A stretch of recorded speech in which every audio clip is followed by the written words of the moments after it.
오늘 강의를 시작하겠습니다. 지난주에는 어떻게 잉여향유라는 개념이 대상 A라는 물신을 중심으로 성도차기 구조에서 작동하는지를 살펴보았죠. 그리고 그러한 물신적인 구조로서의 잉여향유가 대상 A가 성도차기에서 작동하는 방식을 참조하면서 또한 어떻게 신경증의 세계에서 그것이 상실된 주의상스의 보상체계로서 작동하는지를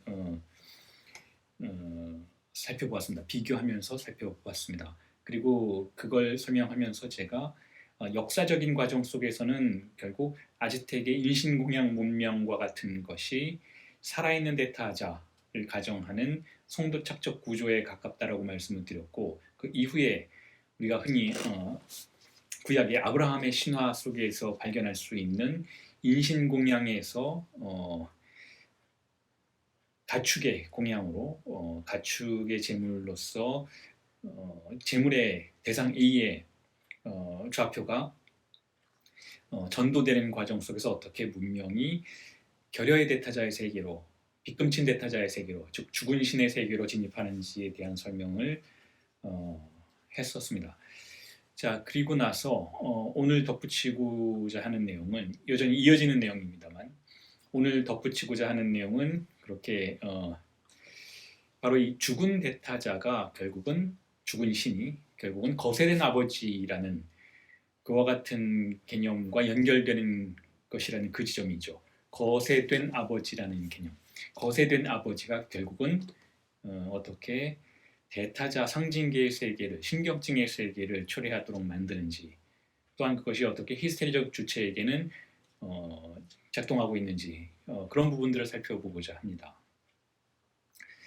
자, 그래서 다시 한번 강조하지만 인신공양의 세계에서 가축공양의 세계로 접어들면서 주이상스의 신으로부터, 주이상스의 신의 문명으로부터 욕망의 신의 문명으로 진입하게 된다는 점을 강조를 해드리고 싶고요. 그리고 나서 결여의 아버지가 출현한다는 점도 강조되어야 할 것 같습니다. 결여의 아버지가 출현하고, 자, 이 부분은 사실은 세미나 17회 6강에서 락강이 도라 사례를 다루면서 어떻게 거세된 아버지라는 대상이 사랑의 대상으로 설정이 되는지를 설명하는 부분이 있죠. 그리고 그와 같은 사랑의 아버지라는 개념이 또한 어떻게 모든 종교의 아버지 하나님의 사랑이라는 그와 같은 위상으로 침륜되어 들어오는지를 설명하는 부분이 있습니다. 자, 그 부분은 나중에 세미나 17의 6강을 다루는 강의에서 언급을 해보도록 하고, 자, 어쨌든 여기서 이 시점에서 중요한 것은 주인 담화가 구성되는 과정 속에서 그 주인은 아버지의 기표라고 할 수 있는데, 그 아버지의 기표로서의 주인은 그 역시 거세당한 존재라는 사실을 염두에 두는 것이 중요하다는 것이죠. 다시 말해서 대타자가 결여되어 있음을 확인해 보는 것이 중요하다는 거예요. 이것이 바로 부족의 아버지가 아들들에 의해서 살해당한 죽은 아버지의 기능 속에 들어가면서 어떻게 공동체가 구성되는지를 설명하는 토템과 타부의 프로이트의 접근을 낙강적인 방식으로 재해석해내는 그와 같은 내용이라고도 할 수가 있는 것이죠. 자, 그래서 상징계가 시작되는 과정 속에서 결국은 주인 기표라고 할 수 있는 아버지의 기표이기도 하고 팔로스의 기표이기도 한 그 주인 기표인 S1이 도입이 되고, 자, 그와 같은 과정 속에서 결국은 죽음이 받아들여진다라는 그 지점이 중요합니다. 어떻게 죽음이 받아들여지는가가 중요하다는 것이죠. 그 죽음은 결국 대타자의 죽음이기도 하고 주일상스의 죽음이기도 하다라는 것이죠. 자, 그렇게 함으로써, 자, 주인담화로 다시 돌아가는 거예요. 주인담화의 세계는 상징계의 세계이고 언어 문명의 세계이고 억압된 신경증자들의 세계인 것이니까, 자, 주인담화가 구성이 되면 S1이 도입된 것이고 S1은 주일상스의 죽음을 초래한 것이고, 그렇게 함으로써 인류는, 인간 공동체는 쾌락으로부터 소외된 것이라는 거죠. 그리고 나서 그 주인이 역사 속에서 해결의 변증법적 과정 속에서 참조된 대상으로서의 그 주인 담화의 주인은, 자, 결국은 지배자의 위치에 오르게 되고, 자, 지배자의 위치에 오른 그 주인은 노예들을 소유하게 되는 것이죠. 그리고 그 노예들은 주인이 상실한 주일상스를 보상해내야 하는 노동자로서 기능하게 된다는 것이죠. 이것이 바로 락강의 주인 담화 개념과 해겔의 주인과 노예의 변증법을 융합시켜서 사유할 수 있는 장이라고 할 수가 있는 거예요. 그렇게 해서 자, 노예들이 S2의 세계인 것이죠. 잉여 향유를 생산하도록 주인을 명령한다라는 것이죠. 자, 그와 같은 큰 구도로 되어 있다라는 거예요. 주인이 권력자가 등장을 하는데 그 권력자는 지난 강의에서 말씀드렸던 그와 같은 아즈텍 문명의 권력자는 아니라는 거예요. 자, 무소불위의 권력을 행사하는 그와 같은 권력자가 아니라 그 자신 역시 거세된 권력자라는 것이죠. 주인은 그런 의미를 갖고 있다는 것. 상징계 내부에서 주인은 그와 같은 의미를 가지고 있다는 것이죠. 자, 그렇게 해서 그 주인은 스스로의 죽음을 받아들인 그와 같은 대타자라는 거예요. 자기 자신도 죽었다라는 사실을 받아들인 주인, 즉 거세를 받아들인 아버지라는 것이죠. 자, 그리고 그 거세를 받아들인 아버지로서의 주인은 자, 잉여 향유를 필요로 한다라는 거. 왜냐하면 상실된 것을 보상받을 길이 없으니 누군가에게 그 상실된 주이상스를 생산하도록 강제할 수밖에 없다라는 것이죠. 그리고 그것을 강제해야 하는 의무를 가진 자들이 바로 노예들이라는 것이죠. 자, 그렇게 해서 주인 담화가 구성이 된다라는 것이고, 자, 그럼에도 불구하고 여기서 또한 중요한 것은 이 주인이 상실한 주이상스는 잉여향유 그 자체는 아니라는 거예요. 잉여향유가 아무리 생산되어도 주이상스를 보상해 줄 수는 없다라는 것이죠.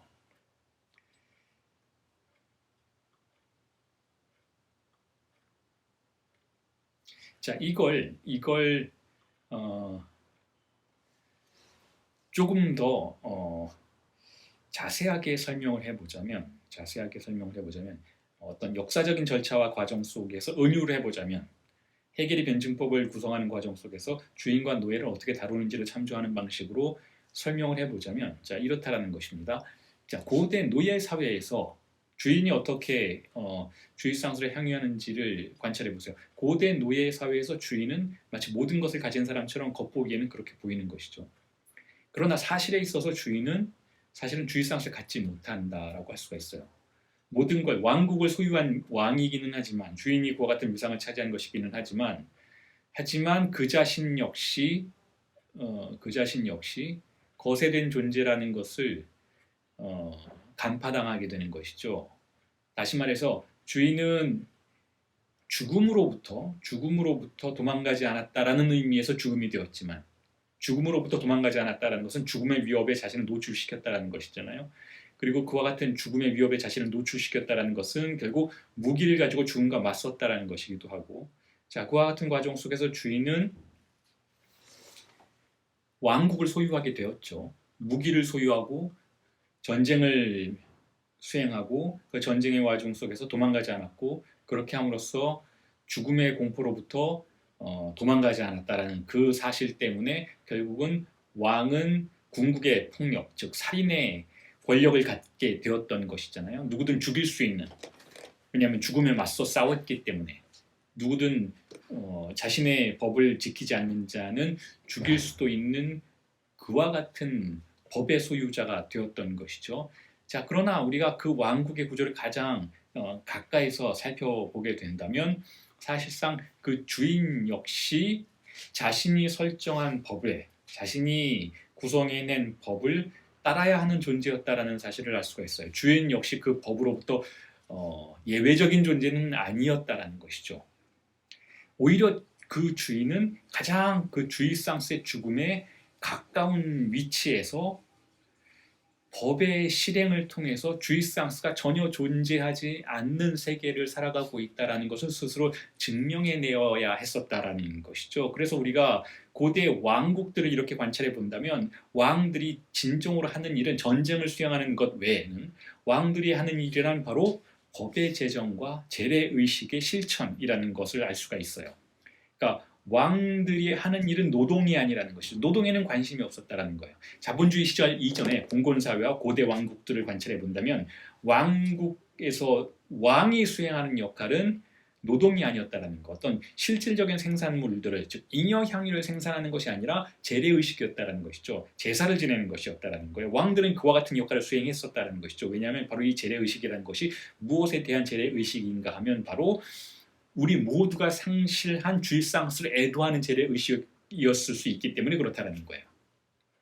자, 그러한 방식으로 주인은, 왕은, 봉건, 영주는 실질적인 노동에는 관심을 갖지 않는다라는 것이고, 그것이 바로 무언가를 안정적으로 통치한다라는 것의 뜻이기도 하다라는 거예요.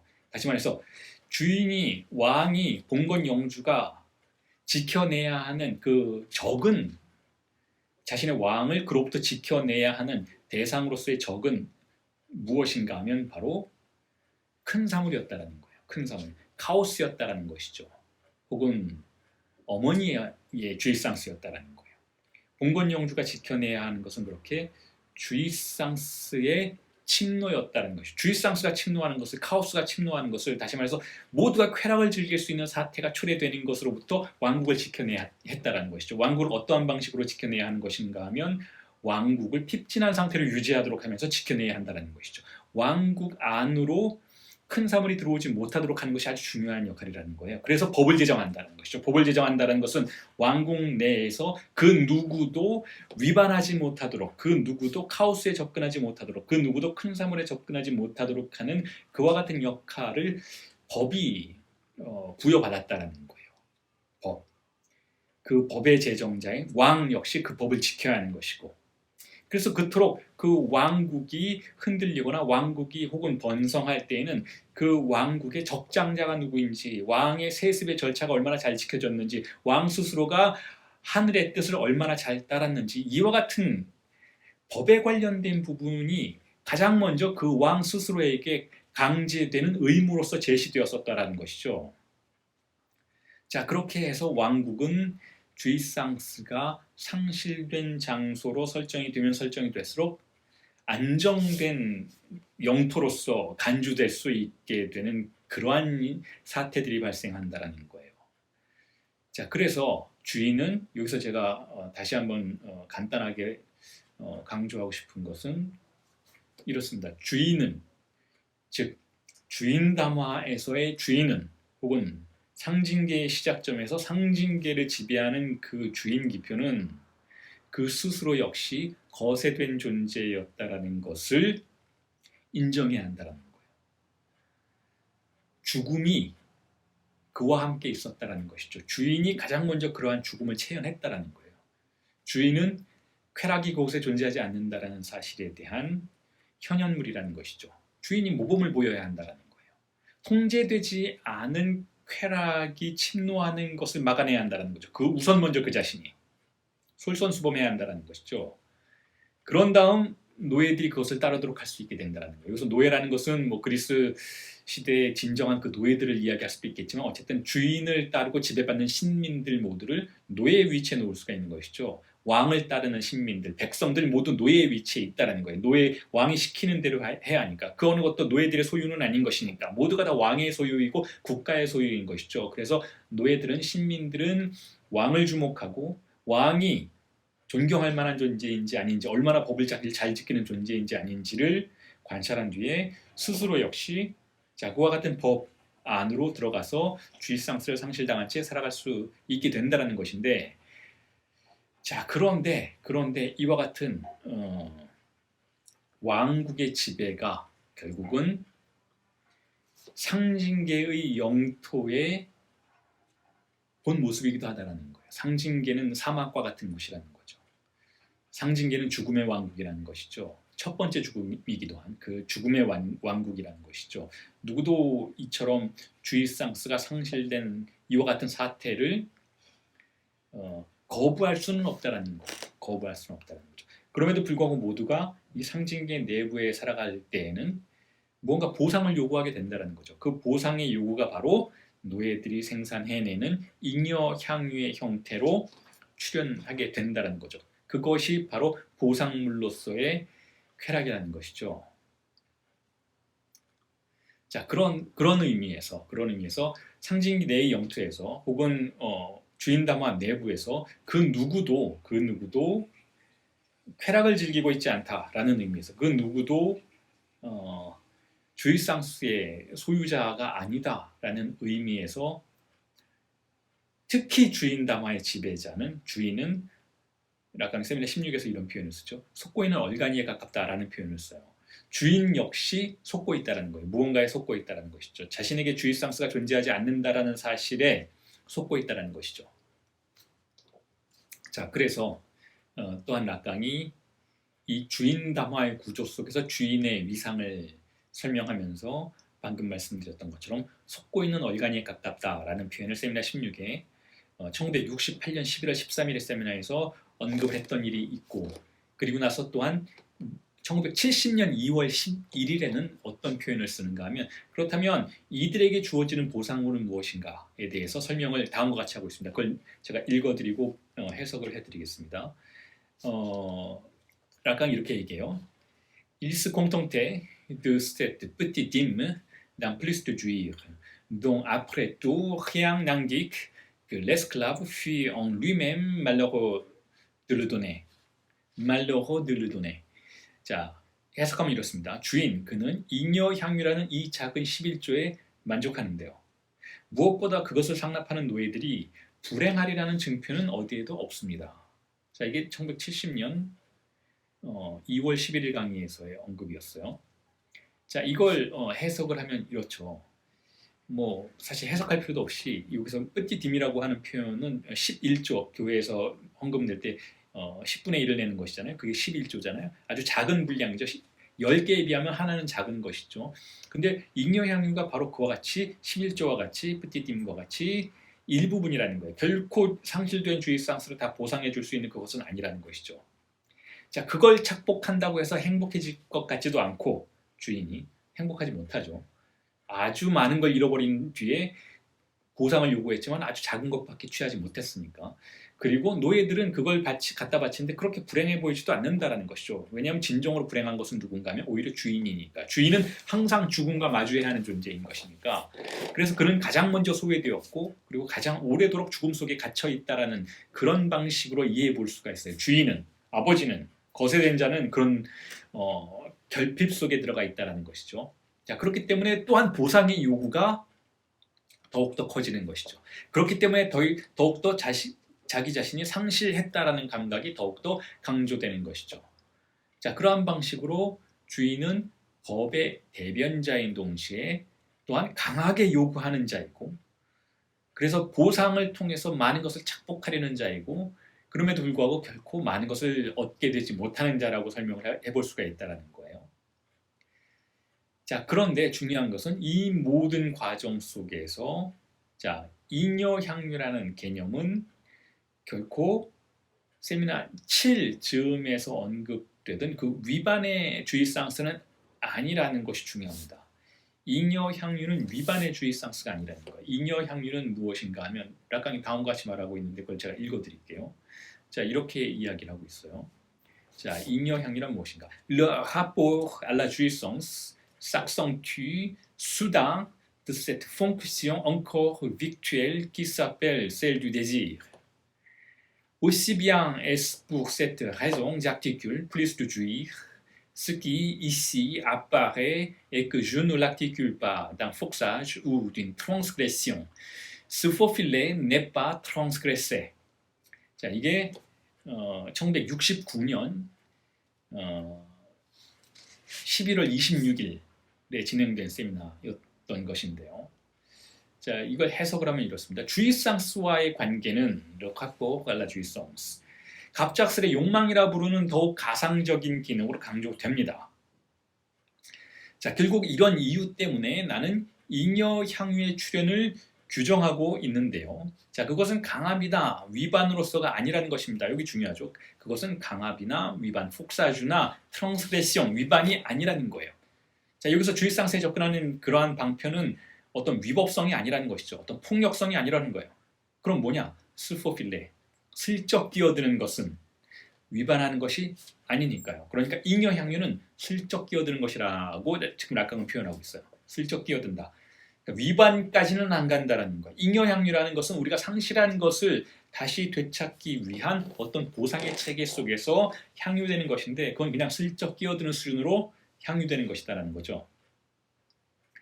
자, 그런 의미에서 락강이 여기서 말하는 잉여주의상스는 다시 한번 정리해 볼 필요가 생기는데 여기서 말하는 잉여주의상스라는 것은 결국 이전에 생각하던 것처럼 락강이 세미나 16 이전에 생각하던 것처럼 특히 세미나 7 즈음에 초기와 중기 즈음에 생각하던 것처럼 위반의 대상이 아니에요. 위반의 대상은 이미 완전히 억압되어서 상실되었던 것이죠. 상실의 빈자리만 우리는 가지고 있어요. 자, 그래서 상실의 빈자리만 가지고 있기 때문에 주의상스의 관계는 갑작스레 욕망이라 부르는 더 가상적인 기능 안으로 들어가는 것이죠. 자, 이전 강에서 제가 여러분들에게 말씀드렸던 것처럼 주의상스가 상실되었지만 그 흔적을 우리는 가지고 있다라고 말씀드렸죠. 상실된 빈자리를 느끼고 있다라는 거예요. 그 빈자리를 텅 빈 구멍과 같은 것이라고 가정해 볼 수 있다면 바로 이 텅 빈 구멍으로 기표들이 연쇄되는 방식으로 욕망이 전개는 된다라는 것이죠.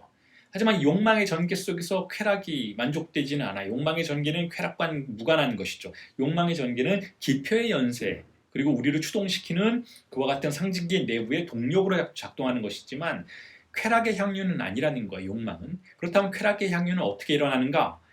주의상서 상실의 그것을 위반의 과정 속에서 다시 되찾는 것인가? 그건 아니라는 것이죠. 그럼 무엇인가 하면 바로 잉여 향유가 생산되는 방식으로 슬쩍 끼어드는 방식으로 향유된다는 것이죠. 자, 이 부분이 이제 세미나 16과 17에서의 락강의 다시 한번 강조드리지만 커다랗게 변화된 면모라고 할 수가 있는 거예요. 정신분석의 임상에서 이제 더 이상 위반에 관련된 문제가 주요한 주인공이 되는 것이 아니고 내담자가 자신도 모르는 사이에 분석 주체가 자신도 모르는 사이에 결코 어떤 초자의 공격도 받지 않고 탐닉하고 있는 아주 작은 뿌띠딤과 같은 11조와 같은 쾌락의 포인트들이 중요한 대상으로 설정이 된다는 것이죠. 자, 이게 정신분석 임상에서 락강이 1960년대 후반에 경험하게 되는 우리에게 알려주고 있는 변화라고 할 수가 있는 것이죠.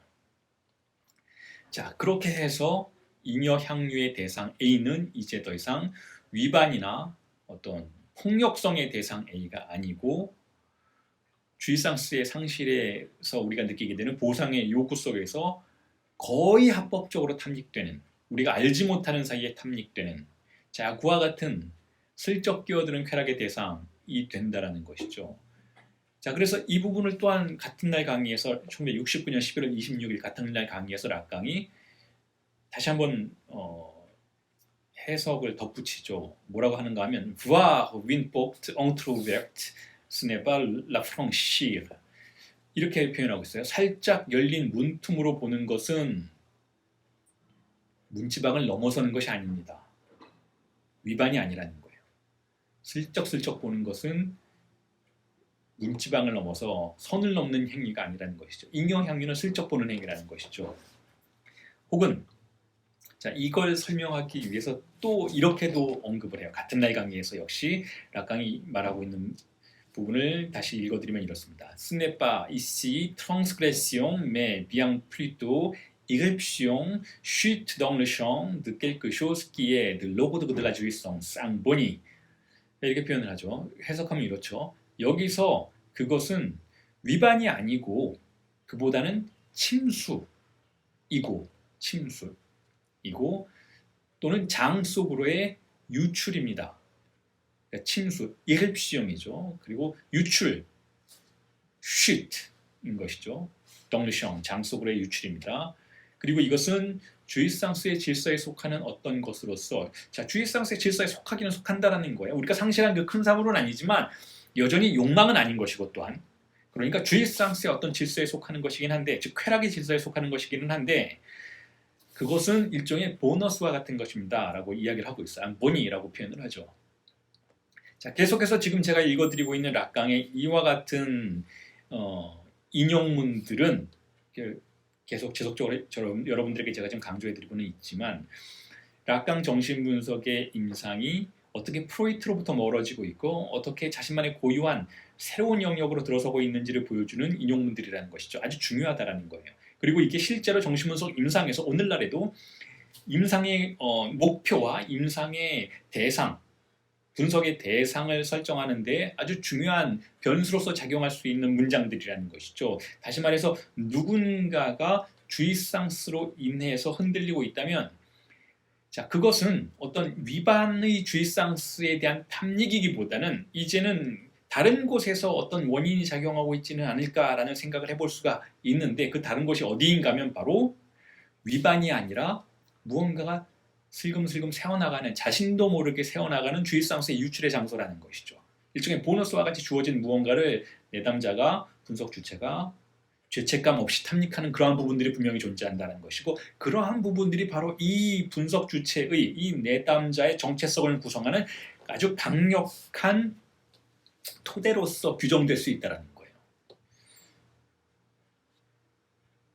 자, 그리고 나서 이어지는 인용문을 읽어 드릴 텐데, 거기서는 1970년 1월 4일 강의된 세미나의 인용문인데 이렇게 이야기를 하고 있어요. 거기서 락강이 프로이트의 용어를 다시 한번 재해석해서 언급하고 있죠. 메갈루스트라는 개념을 언급하고 있는데, 메알루스트라는 개념을, 자, 그분을 락강이 뭐라고 했는지를 읽어드리면 이렇습니다. Il ne s'agit pas d'une transgression, d'une irruption dans un champ interdit, de par les rodages des appareils vitaux régulateurs. En fait, c'est seulement dans cet effet d'entropie, dans cette déperdition, que la jouissance prend statut, qu'elle s'indique. Voilà pourquoi je l'ai introduite d'abord du terme de merlust, plus de jouir. 번역을 하면 이렇습니다. 위반이 문제가 아닙니다. 생의 조절 장치가 실행되는 것에 따르는 금지의 장에서의 난입이 아니라는 겁니다. 사실상 그것은 엔트로피의 효과 속에서, 손실의 효과 속에서만 주의상스가 스스로의 위상을 획득하는 것입니다. 그런 이유 때문에 내가 우선 먼저 메얼루스트라는 즉 잉여향유의 개념을 도입했던 것입니다. 자, 지금까지의 인용문들 락강이 다시 정리를 해주고 있는 그와 같은 문장이라고 할 수가 있죠. 자, 잉여향유의 개념을 프로이트의 용어로부터 아이디어를 얻은 그 메알루스트라는 용어로부터 아이디어를 얻게 된 잉여향유라는 개념을 락강이 왜 도입했는가 하면, 금지나 난입이나 위반이 문제가 아니라 오히려 일종의 엔트로피 효과와 같이 무언가가 손실되는 과정 속에서 파악될 수 있는 어떤 주의상수의 절편과 같은 것을 우리는 우리 인간의 무의식 속에서 무의식을 지탱하거나 무의식을 작동시키는 가장 중요한 원인 요소로서 파악할 수 있었기 때문이라는 것이죠. 자, 그래서 정리를 해보자면 락강이 1968년에 세미나 16에서부터 1970년에 마무리되는 세미나 17에 이르기까지 제공하는 잉여향유의 이 개념은, 잉여향유라는 게 지금 우리의 주제이기도 하잖아요. 세미나 16과 17에서 주제 개념이기도 한 이 잉여향유의 개념이라는 것은 무엇인가 하면, 근친상간적인 욕망으로서의 주의상스 상실에 대응하는 근원적인 보상 프로세스라고 할 수가 있는 것이죠. 자, 이게 간단한 정리예요. 잉여향유가 무엇인가 라고 물어본다면, 그것은 근친상간적 욕망으로서의 주의상스 상실에 대응하는 근원적 보상으로서의 프로세스다 라고 규정해 볼 수가 있는 것이고, 그리고 이것은 금지가 도입된 이후에 금지를 위반하지 않는 한계 내부에서 담화의 효과를 통해서 생산되는 쾌락의 보상 기능이라고 할 수 있어요. 그것은 또한 언어의 모든 장에서, 즉 상징계의 전역에서 발생하는 효과라고도 할 수가 있는 것이죠. 자, 그래서 그것은 상실된 주의상스 그 자체와는 전혀 관계가 없음에도 불구하고 그러한 상실을 보상하는 자리에서 출현하는 보너스의 대상이라는 거예요. 잉여향유의 대상 A는 그렇게 해서 마이너스 1, 즉 근원적으로 상실된 것, 근친상간적 욕망인 것이죠. 근원적으로 상실된 그 마이너스 1과 관계가 없는 속성이지만 그럼에도 불구하고 플러스 1의 자리에서 출현하는 대상이라고 볼 수가 있다는 거예요. 세미나 16에서 일어나고 있는 락강 임상의 이론에서의 이와 같은 변화는 바로 이와 같이 구성된 잉여 향유로서의 대상 A의 기능을 파악하는 데 집중되고 있어요. 자, 그래서 이제 정신분석의 임상 이론은 다시 한번 강조드리지만 잉여 향유의 속성과 위치를 파악하는 그와 같은 목적을 위해서 재정비된다는 것이죠. 자, 그렇게 해서 세미나 16 이후에 이어지는 세미나 17에서 언급되는 4개의 담화 구조라는 것은 바로 이와 같은 잉여 향유의 속성과 위치를 파악하기 위한 이론적인 장치라고 볼 수가 있다는 것이죠. 앞으로 전개될 세미나 17에서의 4개 담화의 이론이라는 것은 결국 그 중심에 잉여 향유로서의 대상 A를 위치시키고 있다는 거예요. 자, 그래서 이 모든 락강 임상 이론의 변화들을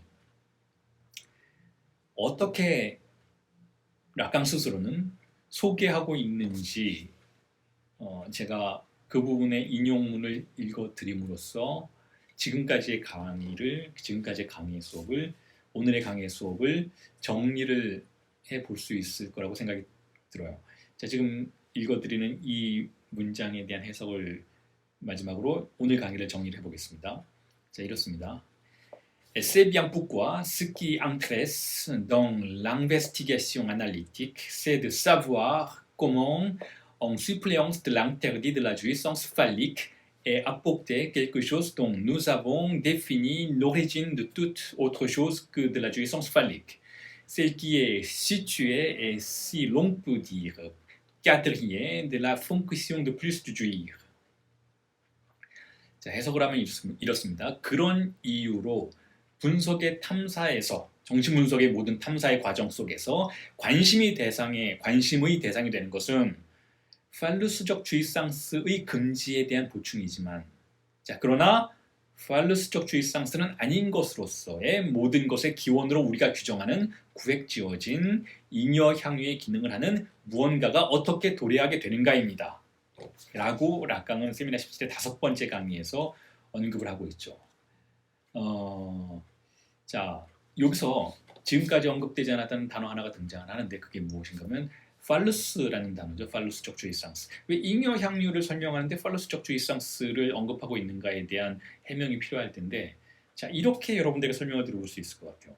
자, 우리가 상실한 주의상스는 아까 언급되었던 것처럼 근친상간적 쾌락인 것이기도 하고 큰 사물인 것이기도 하고 어머니 주의상스인 것이기도 하잖아요. 자, 그건 상실되었어요. 그건 박탈되었던 것이죠. 주의상스는 그와 같이 박탈되었지만 그 이후로 락강의 임상 이론이 가정했던 것은 우리는 그러한 박탈된 상실된 주의상스를 보충받기 위해서 어떤 기표를 따라갔었을까 하는 것에 대한 문제였어요. 이전까지 락강은 그것을 팔루스라고 불렀죠. 팔루스적 주의상스를 따르는 방식으로 모든 인간은 자신이 상실한 큰 사물의 주의상스를 보충받으려고 보상받으려고 했었다라는 그러한 구도가 전제되었었는데, 지금 세미나 17에서는 이렇게 이야기하고 있는 거예요. 팔루스적 주의상스는 우리가 추구하는 아주 많은 잉여 향유들 중에 하나의 이름일 뿐이지 유일한 하나의 잉여 향유는 아니라는 거예요. 팔루스적 주의상스가 아닌 것으로서 오히려 우리를 지배하고 있는 것들이 어떤 의미에서는 우리의 기원적 잉여 향유의 기능이라고 할 수가 있다는 것이죠. 자, 세미나 17에서 앞으로 전개될 강의들에서 우리가 살펴볼 것은 물론 팔루스 역시 잉여 향유의 대상 중에 하나라는 것이기도 하지만 동시에 팔루스 아닌 다른 대상 A들 역시 어떻게 잉여 향유로 기능할 수 있는지에 대한 탐사라는 것이죠. 앞으로 세미나 17에서는 그와 같은 이야기들이 탐사될 예정이고 다음 강의에서 그와 같은 문제에 대한 최초의 언급들을 살펴볼 예정입니다. 자, 이 정도로 마무리를 지으면서 여러분들에게 다시 한번 강조드리고 싶은 것은 무엇인가 하면 지금 여러분들에게 제가 이렇게 강의해드리고 있는 내용은 2년 전에 이미 강의된, 그건 유료 강의였죠. 강의된 내용들을 다시 회고하면서 여러분들에게 요약한 방식으로 세미나 17의 강해를 위한 락강의 세미나 17의 강해를 위한 사전적인 개념 정리였다라는 것을 다시 한번 확인드리고자 합니다.